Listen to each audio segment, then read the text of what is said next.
Welcome to Cloudy with a Chance of Trust, a podcast for digital transformation leaders where we discuss the latest cyber attack issues, enterprise security strategies, and current security events so that you can successfully accelerate network and security transformation.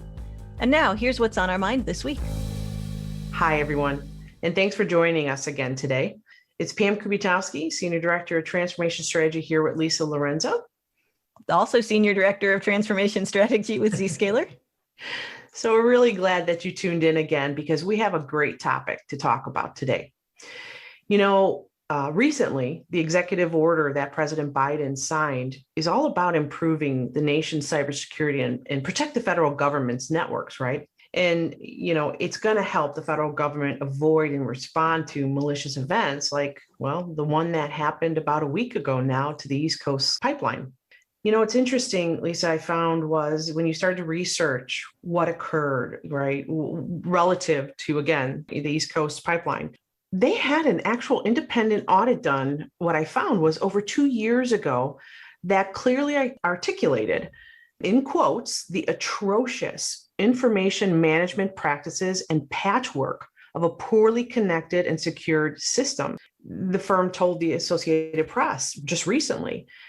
That blows my mind, right? That this has been going on for some time relative to them in their poor practices and so forth.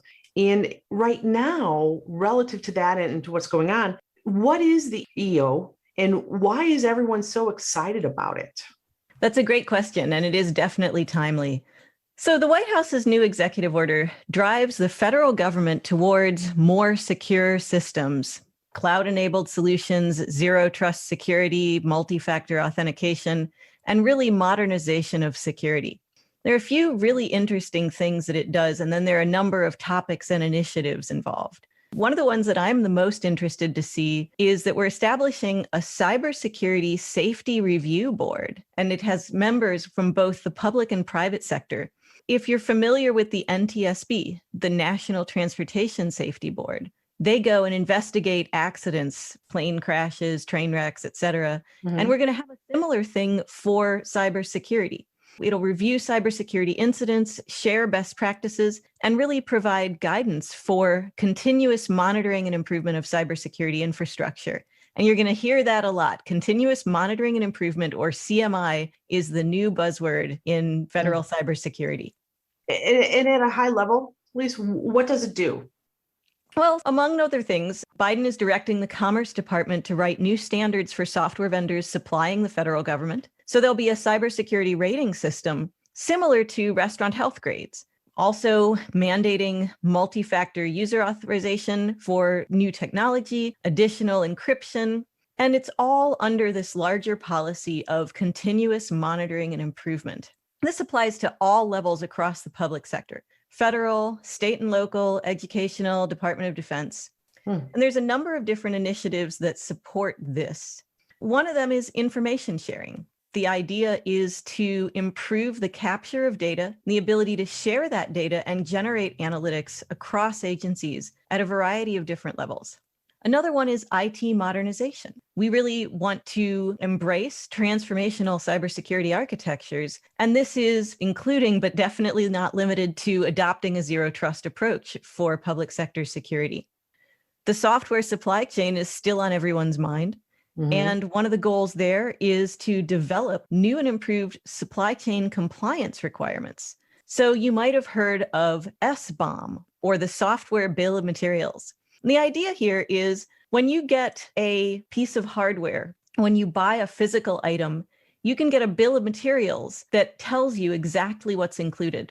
And we're starting to see an adoption of a years-long effort to codify and standardize a software bill of materials that would allow you to ensure that the software that you're installing is compliant with your requirements, that you know exactly what's included when you load that onto your systems. Another initiative is the Government Cyber Playbook. This will standardize tracking, mitigation, and responses to cybersecurity incidents. There are, of course, initiatives around endpoint detection and response, or EDR. And here, again, we want to develop, improve, and integrate cybersecurity detection, analysis, and response so that all of the infrastructure is equally protected and has full visibility. And then finally, for investigation and remediation, there's an incredible amount of work that needs to be done to improve these capabilities and to protect the data that's generated here. Lisa, wow, that is a lot of different initiatives going on. And it's kind of, again, kind of a high level perspective of them. Do we have more details that we can tie into to give those listening some more details around that, these initiatives? Absolutely. One of the details then would be the order requires the development of a federal cloud security strategy and reference architecture within 90 days. And my gosh, for the public sector, that is light speed, right? Mm-hmm. Agencies are being required to develop zero trust plans within 60 days. And so again, they're really getting this rolling fairly quickly. There's going to be a modernization of the FedRAMP program itself. And there'll be a lot of different reviews going on for existing components of federal guidance. Just as an example, within 60 days, OMB, the Office of Management and Budget, is going to review the Federal Acquisition Regulation, or FAR, and the Defense Federal Acquisition Regulation Supplement, or DFARS, because we love our acronyms. So OMB is going to review the FAR and DFARS contract requirements and the language for contracting with service providers. And this is interesting too, because it's not just for IT or information technology. It's also for OT, or operational technology. So we're really focusing on protecting broad ranges of technology. There may be recommended updates to ensure that service providers can collect and preserve information and reporting, share that with the federal government, cooperate with federal cybersecurity investigations, share cyber threat information. So that's one of the things that's going on. Another one is the initiative to modernize the federal government cybersecurity. It ranges from adopting security best practices, which what does that even mean? Mm-hmm. Well, we've got a ton of guidance from NIST and other standards organizations. One of the interesting things to me personally is that this directive includes accelerating the movement to secure cloud services across all of software as a service, infrastructure as a service, and platform as a service. Clearly directly relevant to Zscaler. We're more like security as a service, but we protect all of those functions. And then also centralizing access to drive analytics for managing cybersecurity risk, and importantly, investing in technology and personnel to meet those goals. Around the supply chain security, this is one of the areas that is the most challenging because we don't actually have terrific tools for supply chain security today. A software bill of materials is a good step in that direction, but I will note that activity has been going on in that space for literally years now, and it's taken it a while to get off the ground. So while this directive is going to help that happen, there's also a recognition that this might be a little harder. Within a year, NIST has been directed to publish guidelines for enhancing software supply chain security. The drafts of those guidelines will be issued within 180 days. And also, there are going to be consultation for guidance around practices to enhance security on everything from secure software development environments, artifacts that demonstrate compliance, automated tools to maintain the source code of these tools, automated tools to check for vulnerabilities and remediate those vulnerabilities, and maintain accurate and up-to-date information about the origin of software code or components. Some really interesting nuggets in here.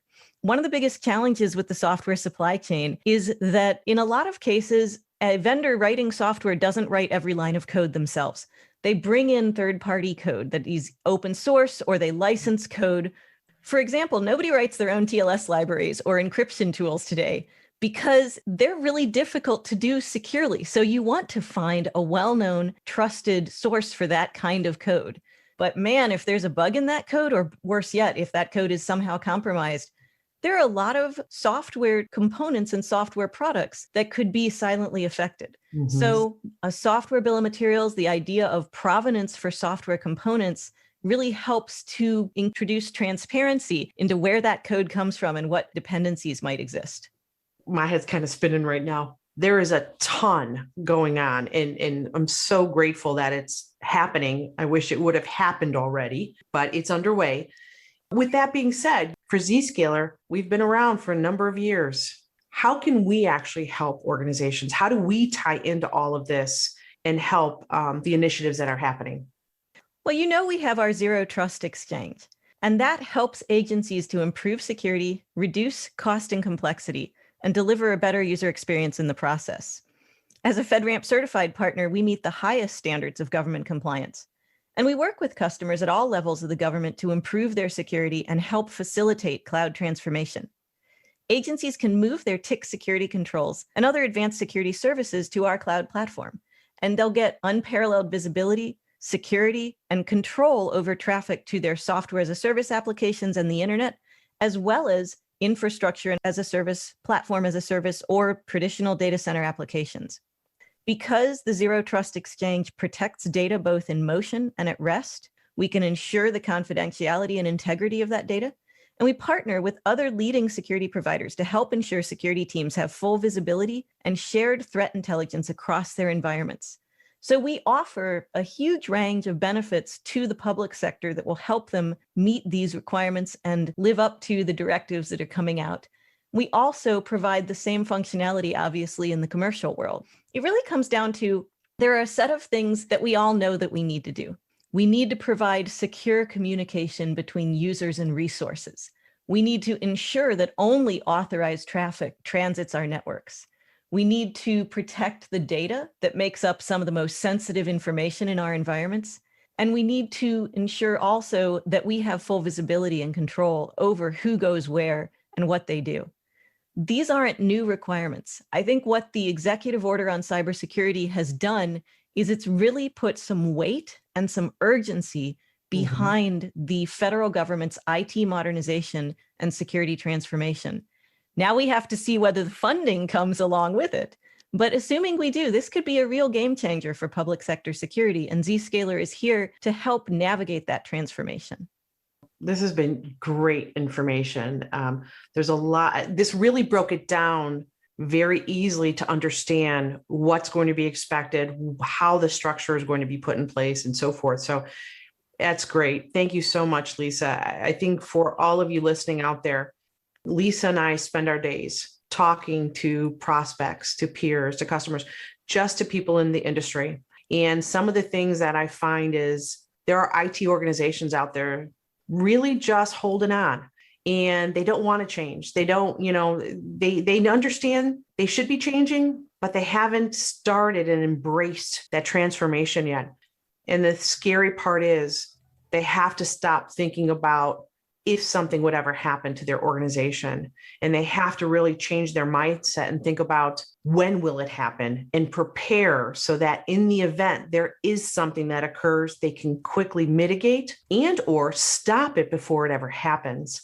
But it's not about going ahead and taking that seat and saying, it's not going to happen to us. Because I'm sure all the companies that have been affected have thought that at some point. Couldn't agree more. With that, thank you all for joining us, and we look forward to talking to you all again sometime soon. Thanks, Lisa. Thank you, Pam. Cheers. Thanks for listening to Cloudy with a Chance of Trust with myself, Lisa Lorenzen, and my colleague, Pam Kubiatowski. Check back with your podcast provider regularly for more episodes. Pam and I are directors of transformation strategy at Zscaler. You can find our profiles on LinkedIn or reach out to us and other CXO transformation leaders in the Zscaler CXO community LinkedIn group. Zscaler is a Zero Trust Exchange inline cloud security provider for some of the largest companies on the Forbes Global 2000. Find out more about Zscaler at zscaler.com. And copyright 2021.